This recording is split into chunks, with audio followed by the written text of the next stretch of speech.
설교가 없이는 성탄절을 보낼 수가 없지요. 어제 신문을 보니까 영국의 엘리자베스 2세가 성탄절마다 메시지를 발표하는데 엘리자베스 2세가 나이가 들수록 신앙적인 면을 강조하는 추세라는 보도를 했습니다. 얼마나 좋은 일입니까? 신앙이 없는 크리스마스는 안고 없는 찐빵입니다. 예수님이 없는 크리스마스는 그냥 마스예요. 크리스마스가 아니고, 크리스란 말이 그리스도라는 말을 뜻하는 것이니까. 세상에서 성탄절을 기념하고 메리 크리스마스를 주고받는 사람들 중에 아기로 탄생하신 하나님의 아들을 믿는 사람들은 몇 명이나 있을까? 예수께서 성령으로 잉태되으셨다는 사실을 믿는다는 사람은 몇 사람이나 있을까? 동정녀에게 나셨다는 사실을 믿는 사람은 얼마나 될까? 그분이 하나님의 아들이라는 것을 믿는 사람은 몇 사람이나 될까? 그러니까 남의 집 잔치에 초청을 받아갔는데, 초청을 받아간 게 아니고 가다 보니까 잔치집이 있어서 들어가서 같이 먹고 춤을 추면서 오늘이 무슨 날이에요? 누구 생일이에요? 이게 뭔 영문이래요? 이렇게 물어보는 것과 같은 사람들이 분명히 있을 것입니다. 그러니까 남들은 크리스마스라고 즐거워하기 때문에 덩달아 즐거워하기는 하는데, 과연 이것이 어떤 영문인지를 모르는 사람들이 분명히 세상에는 있을 것입니다. 엘리야가 갈멜산에서 기도했을 때 하늘에서 불이 떨어져서 제단 위에 있는 제물을 사른 것뿐만이 아니고 그 주변에 있는 돌을 태우고 물까지 핥아버렸다라고 한 것처럼, 하나님의 은혜가 세상에 임할 때 그것이 어떤 그 분명한 일차적인 대상에게만 떨어지는 것이 아니고 주변에 있는 사람들에게까지도 미치는 면이 있습니다. 수르보니에게 여인이 말한 것처럼 개들도 주인의 상에서 떨어지는 부스러기를 먹나이다 라고 했는데, 아버지가 자녀들을 위하여 풍성한 떡을 예비하셨기 때문에 떨어지는 부스러기가 있고, 개라는 말은 이방인을 뜻하는 말인데, 믿지 않았던 사람, 우연히 지나가던 사람, 덩달아 따라왔던 사람에게도 주시는 부스러기가 있다는 얘기. 그 부스러기를 가지고도 수르보니게 여인의 딸이 나음을 얻을 수 있었다면, 자녀의 떡을 먹을 수 있는 자녀는 얼마나 큰 은혜를 누릴 수가 있다는 말입니까? 이것을 우리 모두가 믿어야 됩니다. 부스러기를 가지고도 수르보니게 여인의 딸의 귀신이 떠나갈 수 있었다면, 자녀의 떡을 먹을 수 있는 자격을 가진 하나님의 자녀, 영접하는 자, 곧 그 이름을 믿는 자에게는 하나님의 자녀가 되는 권세를 주셨느니라고 해서, The power to become children of God. 하나님의 자녀가 되는 것은 그냥 어떤 교리 내지는 어떤 철학적인 차원이 아니고 거기에는 권세가 따른다는 사실을 믿으셔야 됩니다. 하나님의 자녀가 되는 권세를 부여받았다는 사실을 믿어야 됩니다. 내가 알든 모르든, 그게 느껴지든 느껴지지 않든, 실감이 가든 가지 않든 우리에게는 하나님의 자녀가 되는 권세가 주어졌어요. 그러므로 믿음으로 사는 사람은 어떤 사람이냐? 그 권세를 사용하는 법을 배우는 사람. 왜 우리가 예수님의 이름으로 기도합니까? 그 권세를 믿기 때문이에요. 내 이름으로 귀신을 쫓아내리라고 해서, 병든 자에게 손을 얹은 즉 나으리라고 해서, 이것은 내 경건함으로 말미암는 것이 아니고 우리에게 주신 하나님의 자녀가 되는 권세로 말미암는 것입니다. 너희가 내 이름으로 무엇이든지 구하라. 그리하면 내 아버지가 너희를 위하여 이루게 하시리라. 놀라운 권세를 부여받았습니다. 집에 프로판 가스를 설치하고 그걸 틀어야지요. 그걸 오븐에 연결해서 틀어야 밥을 해 먹고 찌개를 끓여 먹고 고기를 구워 먹을 수 있는데, 프로판 가스를 설치하고 사용하지 않는다면 그 사람은 에너지를 사용할 수 없는 것처럼 우리에게 하나님의 자녀가 되는 권세를 주셨는데, 우리 안에 성령이 거하게 하셨는데, 그것을 알지 못하고 사용하지 않는 사람은 아무리 도시가스를 연결을 해도, 집에 오일 탱커가 있어도 그걸 사용하지 않는 사람과도 같습니다. 그러므로 신앙의 훈련이란 안 믿는 사람을 믿게 하는 것뿐만이 아니고, 믿은 후에라는 말이 사실은 중요합니다. 믿은 후에 무엇을 할 것이냐? 이제 믿었으니 무엇을 배워야 되느냐? 믿은 후에 어떻게 살아야 되느냐? 믿은 후에, 이것이 중요한 주제. 믿은 후에 그리스도의 삶은 믿기 전에가 아니고 믿은 후에, 이미 믿었는데 구원을 받았는데 더 이상 무엇이 필요하다는 말이냐? 많이 필요합니다. 예수님이 다 가르치신 대상은 불신자가 아니고 믿는 사람들이었어요. 제자들을 가르치셨어요. 제자들도 배워야 될 것이 있다는 얘기에 터득해야 될 것이 있습니다. 믿음을 사용하는 법을 배워야 됩니다. 믿음을 사용하는 법. 너희에게 겨자씨하나 만한 믿음이 있으면 이 산을 들어 바다에 던지우라 하면 그리 될 것이요. 믿음 사용하는 법을 배워야 됩니다. 아무도 처음부터 믿음 사용하는 법을 아는 것은 아니에요. 배워야 됩니다. 믿음으로 행하는 법. 눈에 보이는 것으로 행치 않고 믿음으로 행하는 법을 배워야 됩니다. 세상이 그것을 배워주지 않고, 대학이 그것을 가르쳐주지 않고, 세상 미디어가 그것을 가르쳐주는 것이 아닙니다. 인터넷이 우리에게 믿음을 가르쳐주지 않습니다. 그것은 믿는 사람으로부터 배우는 것입니다. 왜 교회를 다녀야 됩니까? 나 혼자 하나님을 예배도 되지 않습니까? 맞는 말이에요. 그러나 손해가 막심한 이유는, 내 믿음이 성장하려면 이미 믿는 사람에게 배워야 됩니다. 기도하는 법, 성령의 은사를 사용하는 법, 믿음을 사용하는 법, 그리스도인으로 사는 법, 그것을 보고 배우고 듣고 배웁니다. 교회가 필요한 이유가 거기에 있습니다. 성도의 교제가 필요한 이유가 거기에 있습니다. 저는 대학을 다니면서 교수님들의 강의를 통해서 배운 것도 많지만, 캠퍼스에 예수 믿는 형님들, 선배들, 형제들, 그들을 보고 듣고 배운 것이 더 많고, 그것이 제가 지금까지 목회한 데 힘이 됩니다.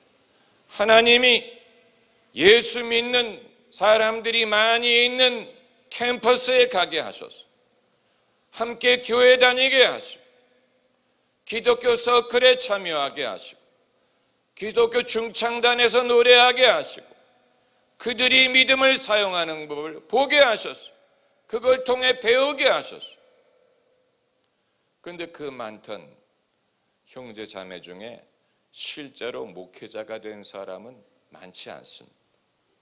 사실 그때 저는 완전히 꼬붕이었어요. 완전히 아무것도 내어놓을 것이 없는, 아무것도 남에게 가르칠 게 없는 것처럼 보이는 그런 작은 사람이었는데 하나님이 그 모든 것을 통하여 믿음을 가르치시고 신앙을 자라게 하시고 주의 종으로 섬기게 하셨으니까 여러분, 하나님이 우리를 인도하시는 과정을 믿으시기를 바랍니다.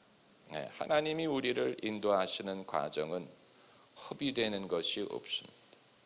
하나도 허비되지 않습니다. 이건 불필요한 과정이었어. 이건 없었으면 좋을 뻔했어.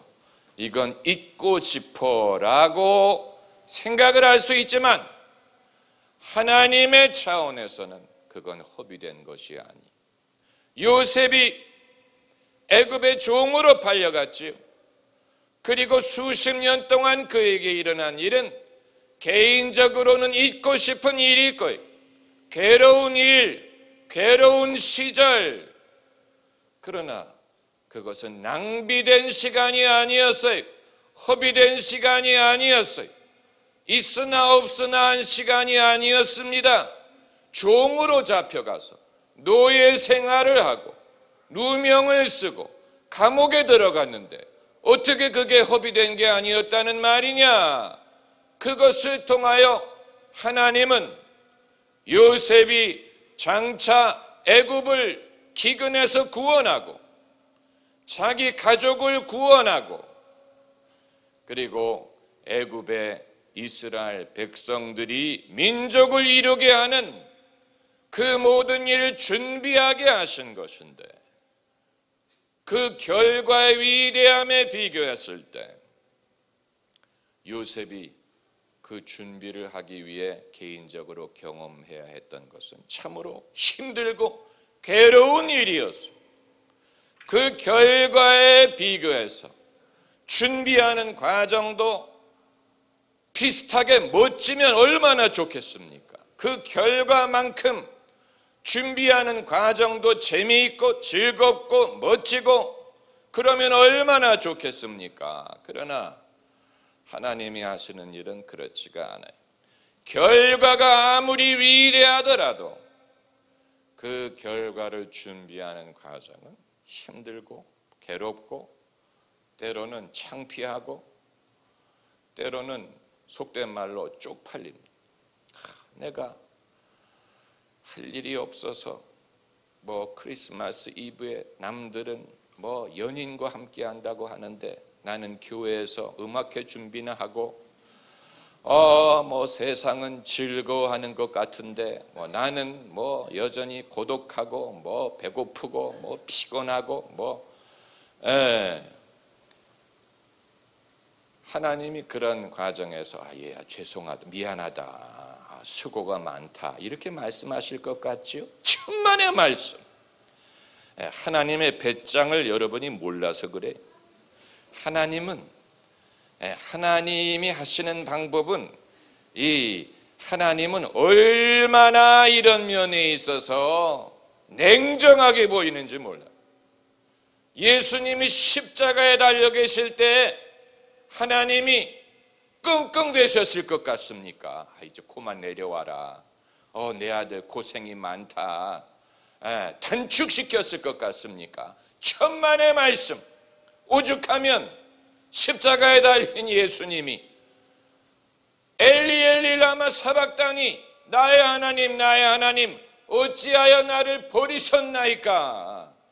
예수님이 생각하기에 아버지가 당신을 버렸다고 생각할 정도로 얼마나 냉정합니까? 당신의 아들이 십자가에 오전 9시에 달려서 오후 3시에 운명할 때까지 하나님 아버지는 지켜보셨어요.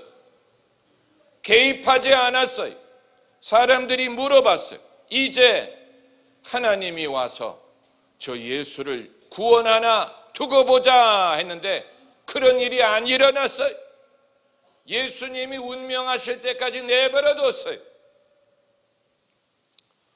목사님은 왜 이렇게 설교할 때 손을 많이 움직이십니까? 그럼 손을 움직이지 말면 뭐를 움직일까? 그 감정을 뭐로 표현하라는 얘기입니까? 그렇게 손을 움직이는 건 점잖은 게 아니에요. 그러니까 손을 이렇게 그 옛날에 그리스의 웅변가가 연습을 할 때 어깨 위에 칼을 이렇게 매달아 놓고 그래서 어깨에 올리는 것을 방지하는 훈련을 했다고 하지요. 어깨를 올렸다간 칼에 찔리니까 이제 점잖은 언변. 그러나 점잖은 언변은 점잖은 사람들이나 하라고 하고 성령이 너희에게 임하시면 너희가 흥분하여 권능을 받고는 둘째치고 성령이 너희에게 임하시면 너희가 흥분한다 그랬어. 흥분해. 감흥을 받아요. 감동이라는 말도 있지만 흥이 나야 돼. 많은 분들이 왜 목사님은 찬양 인도를 그렇게 집중적으로 하고 깐깐하고 뭐 반주자들에게 요구하는 게 그렇게 많아요? 흥이 나야 되기 때문에. 흥이 나야 성령의 역사, 성령의 은사가 역사하는 걸 어떡하겠어? 흥이 안 나면 성령의 은사가 역사를 안 해. 적어도 저를 통해선. 성령의 은사, 뭐 예언이라든가 무슨 방언 통역이라든가 지식의 말씀이라든가 지혜의 말씀이라든가 그게 아무 흥이 안 나면 역사를 안 해. 흥이 나야 돼. 영적으로 흥분해야 돼. 영적으로 신이 나야 돼. 그래야 그게 역사하기 시작해. 그러므로 주의 종은 신이 나야 됩니다. 이 무속신앙에서 말하는 그런 신이 나는 건 아니지만 성령으로 말미암아서 신이 나요. Has to be excited. 그리고 기분이 좋아져야 돼. 기분이 나쁜 상황에서 성도들이 은혜 받았다라는 말은 들어본 적이 없어요. 기분이 좋아져야 돼. 다시 말하면 즐거워져야 된다. 왜냐하면 성령의 열매는 희락과 화평과 희락이 첫 번째. joy, 기쁘다는 말. 성령의 역사하시면 일단 기뻐야 돼. 기쁨이 오면 성령이 역사하시는구나. 감흥. 여러분이 보고 배우셔야 돼. 그런데 여러분이 보기는 하는데 배우시는지는 알 수가 없어요. 집에 가서 가족들한테 써먹으시는지는 몰라요. 그런데 배우시는지는 제가 알 수가 없어요. 제가 이렇게 많이 보여드리는데 흉내라도 좀 내는 흉내라도 좀 했으면 좋겠는데 그걸 배워야 됩니다. 저건 목사님이기 때문에 하는 거야. 뭐 기름 받은 주의 종이기 때문에 하는 거야가 아니고 이 엘리사가 엘리야의 뒤를 이어 이스라엘의 선지자가 될 수 있었던 비결은 엘리야가 승천할 때 그의 기름 부음이 엘리사에게 전가되었던 것이 그게 주된 이유죠. 그 상징으로 엘리야의 겉옷을 엘리사가 받아갔지요. 거기에서 멘틀이란 말이 나온 거예요. 멘틀이란 말은 코트라는 말인데 영적으로 선배에게 이어받은 영감을 부를 때 멘틀이란 말을 씁니다. 코트란 말. 엘리사가 엘리야의 코트를 이어받았기 때문에 영역을 이어받았다는 상징이 되는 거예요. 그러나 엘리사가 엘리야의 영감을 이어받을 수 있었던 이유는 엘리야를 열심히 쫓아다녔기 때문에. 엘리야는 귀찮아가지고 날 좀 따라오지 마라. 나는 길갈에 가야 된다. 나는 여리고에 가야 된다. 자꾸 떼놓으려고 하는데 엘리사는 그때마다 주가 살아계시면 내가 당신을 떠나지 아니하리이다 하고 쫓아다녔어. 하도 쫓아다니니까 엘리야가 마침내 내가 떠나기 전에 너에게 무엇을 해주기를 바라느냐. 그때 엘리사가 말하기를 당신의 영감의 곱절을 받기를 원하나이다. 그래서 이루어진 거예요. 쫓아다닌 거예요. 제자가 스승을 쫓아다닌 거예요. 스승으로부터 배우기 위해서, 믿음의 사람으로부터 배우기 위해서, 하나님의 이 일을 하는 사람으로부터 노하우를 배우기 위하여 쫓아다닌 거예요. 그게 거저 배워진 게 아니에요. 흉내내서 배워지는 게 아니에요. 영적인 것은 여러분이나 저나 아직 이해하지 못하는 것이 많습니다. 영적인 것은 육신의 지혜로 터득할 수 없습니다. 육신의 방법으로 이해되지 않습니다. 영적인 것은 영적인 것으로 분별한다고 했는데, 그러나 한 가지 분명한 것은 예수님의 제자들이 예수님과 3년 반을 쫓아다니면서 예수님이 가르치시고 행하시는 것을 보고 배운 것이 그들에게 큰 역할을 했다는 사실이고, 엘리사가 엘리야 선지자를 쫓아다니면서 배운 것, 그의 영역을 사모한 것이 엘리사로 하여금 영감의 곱절을 이어받게 했다는 것. 그리고 여호수아가 모세의 제자로서 모세를 쫓아다니고, 모세가 성막에 들어가 기도하면 여호수아도 들어가 더 오래 기도했다고 했어요. 그래서 하나님이 모세를 부르고 너의 뒤를 이어 여호수아가 이스라엘을 가나안 땅에 들어가게 하리라. 그러면서 여호수아에게 지혜의 영을 부어주셨다고 한 것입니다. 이 영적인 것은 우리가 배워야 됩니다. 다른 데서 배울 수가 없습니다.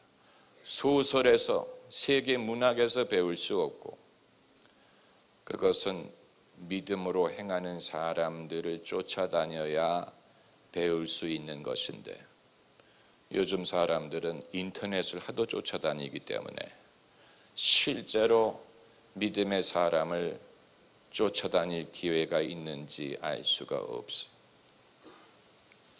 저는 성도님들이 이런 것들을 배우시기를 바랍니다.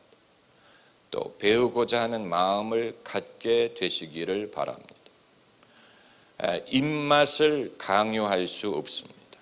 나는 김치찌개를 좋아하는데 너도 좋아하라, 이렇게 할 수 없죠. 본인이 그 맛을 발견해야 되는 것처럼 신앙적인 것에 대해서도 그 취향, 그 입맛을 강요할 수 없습니다. 성도님들을 말씀으로 가르칠 수는 있지만 이런 식으로 믿으시오라고 강요할 수 없습니다. 예수님도 그렇게 하지 않으셨어요. 그러나 김치찌개를 좋아하는 사람과 같이 다니다 보면 김치찌개를 많이 먹고 그 입맛을 알게 됐죠. 신앙도 마찬가지입니다.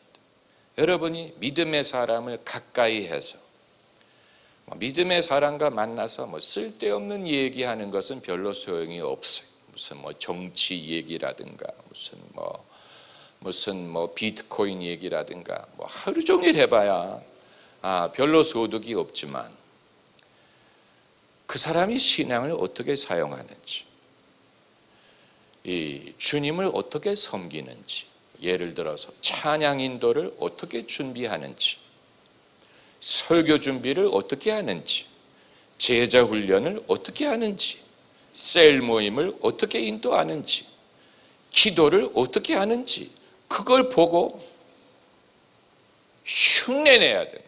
아, 저 사람 이렇게 하니까 되더라. 나도 할 수 있을 것 같다. 내가 해도 될 것 같다. 미국 오클라호마주에 T.L. 오스본이라는 유명한 부흥사가 있습니다. T.L. 오스본. 그분이 처음부터 목사가 아니었어요. 선교사 출신이었다고 하지. 선교사 출신이었는데 별로 결과가 흡족하지 않았어요. 그러다가 T.L. 오스본이 어느 날 부흥집회를 참석했어요. 부흥집회. 부흥사의 이름은 제가 기억하지 못해요. 병자를 위해 기도하는 부흥사의 집회. 그런데 그 부흥사가 사역하는 것을 보면서 깨달음을 왔다는 거예요. 나도 할 수 있겠다. I can do this. 나도 할 수 있겠다. 깨달음이 와서 그때부터 T.L. 오스본도 같은 종류의 사역을 하면서 세계적인 부흥사로 성장을 했다는 것입니다. 그러니까 나면서부터 선지자인 사람은 아무도 없어요. 뭐 세례 요한 정도.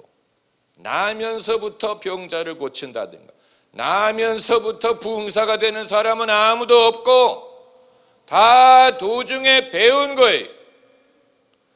하나님은 애초부터 그런 재능이 있을 만한 사람을 부르는 게 아니에요. 아닐 것 같은 사람 중에 택하십니다. 할렐루야. 아닐 것 같은 사람, 의외인 것 같은 사람, 그런 사람 중에서 당신의 쓸 사람을 키우시는 것을 하나님은 기뻐하십니다. 아닌 것 같은 사람, 예수님의 제자 중에도 아닐 것 같은 사람들 많았어요. 세리 출신 마태 아닐 것 같은 사람이지요. 또 시몬 젤롯 열심당원 출신 아닐 것 같은 사람인데 예수님의 제자가 됐죠. 어부 출신 시몬 아닐 것 같은 사람인데 예수님의 제자가 됐죠. 교회를 핍박하던 바울 아닐 것 같은 사람인데 주님을 만나더니 이방인의 사도가 됐어요. 주님은 아닐 것 같은 사람을 통해 역사하심으로써 이것이 사람으로 말미암는 게 아니고 하나님으로 말미암는 것을 증거하십니다. 이게 사람의 의도로 되는 게 아니고 하나님으로 말미암았다는 증거가 아닐 것 같은 사람을 통해서 더 확실하게 나타나는, 아, 저 사람이 착해서 이 일을 하는 게 아니야. 하나님의 은혜로 말미암지 않으면 이런 일을 할 수가 없어. 이런 변화를 이해할 수 없어. 하나님이 아니라면 이런 일을 하실 수 없어. 이건 사람이 한 게 아니고 하나님이 하신 일이야. 아닐 것 같은 사람을 통해 역사하심으로 당신의 일임을 증거하십니다. 할렐루야. 오늘 오신 분들은 복이 많은 거예요. 일부에서는 이런 설교 안 했어요. 일부에 왔다 간 분들은 손해가 막심한 거예요. 여러분들 잘 오신 거예요. 앞으로도 자주 오세요. 2층에 계신 분들. 성탄절.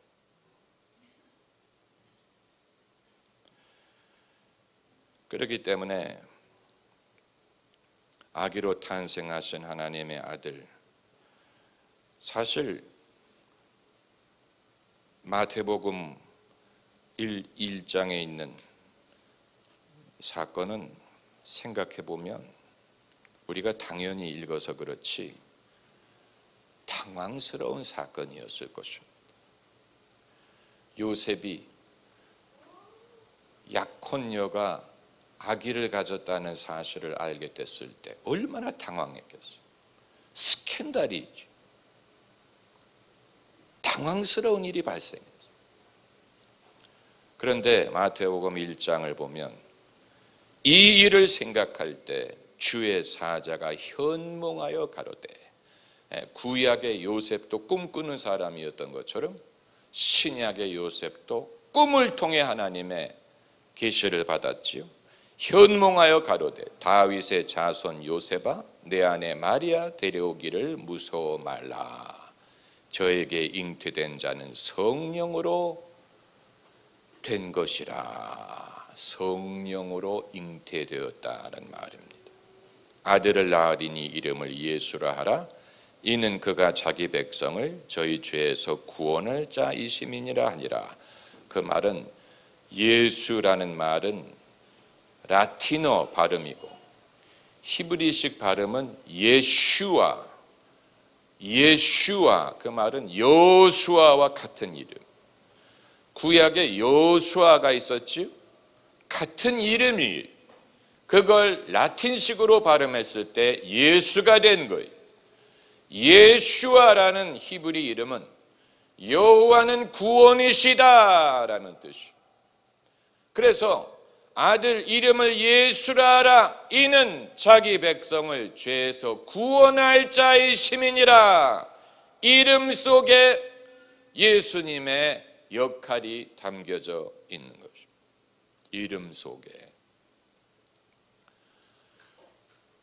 하나님이 천사를 보내서 요셉으로 하여금 인간의 생각으로는 전혀 이해할 수 없는 일을 깨닫게 하신 것처럼 여러분이나 저나 우리의 그냥 인간의 생각으로 예수님을 믿게 된 게 아니고 예수님을 믿게 된 과정에는 신비한 일들이 있어요. 신비한 일. 다 요셉처럼 천사가 나타나는 건 아니. 대치동의 기마무개요 놀라지 말라.